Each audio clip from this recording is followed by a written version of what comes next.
Indian tonight, 2 different dishes, but I'm gonna level it up and add more ingredients. It's gonna taste delicious. Potato, onion, butter chicken. Follow instruction. You only need to add protein.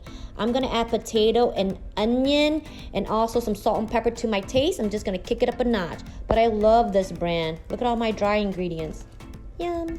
Chicken thigh, potatoes, and onion chopped up. Boil potato until they're halfway done. On medium heat, drop in the spices. Heat it up for not even a second. Add the tablespoon of oil. Let it sit a little bit. Now go ahead and add the chicken. Add the chicken. Mix it up, mix it up.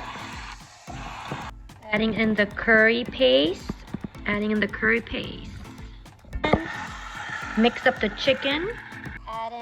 I'm gonna add in 1/3 cup of water and let it simmer for like 5 minutes.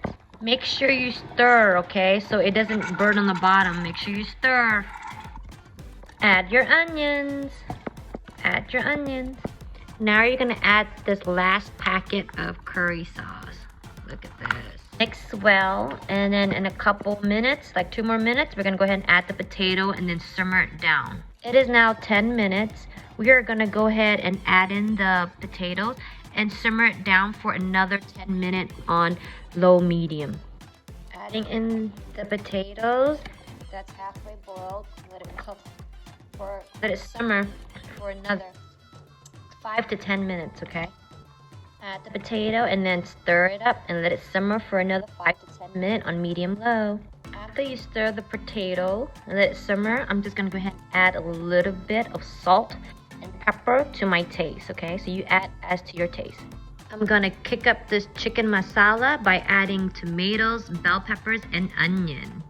Make sure you follow the direction on the package, okay? Because all you have to do is just add protein.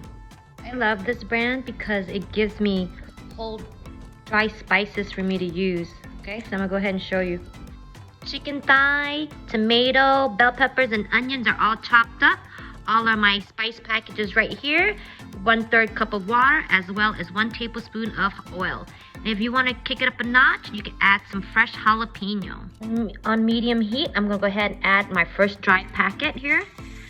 And I'm going to heat it up for just 20 seconds. Add in the oil. You can smell it. Now I'm gonna go ahead and add my chicken. Make sure you stir. I'm gonna go ahead and add in the curry paste. As well as I'm gonna also add in 1/3 cup of water. Mix it up well. Make sure you mix it well so the bottom doesn't burn, okay? So after I let this cook for another 4 minutes, then I'm gonna go ahead and add in my onions, my tomato. After 5 minutes, I'm gonna add the last packet of curry sauce. Look at that. Make sure you stir it. After you stir it and let it simmer for 10 minutes, then we will add the onions, the tomatoes, and the bell pepper. Now I'm gonna go ahead and add in the veggies. I have the onions, bell pepper, and tomato. Make sure you mix all your ingredients so it doesn't burn the bottom. Now you're gonna let it simmer on medium-low for another 10 minutes. It's gonna cook down. Now that's all simmered down the way it's supposed to be, I'm just gonna go ahead and add a little salt and pepper to my taste. So make sure you add whatever you need to add. A little salt, a little pepper, maybe a tad of sugar too. Garlic naan in the oven. Make sure to take all of the seeds out of the rice. Chicken masala, butter chicken with potatoes and onion.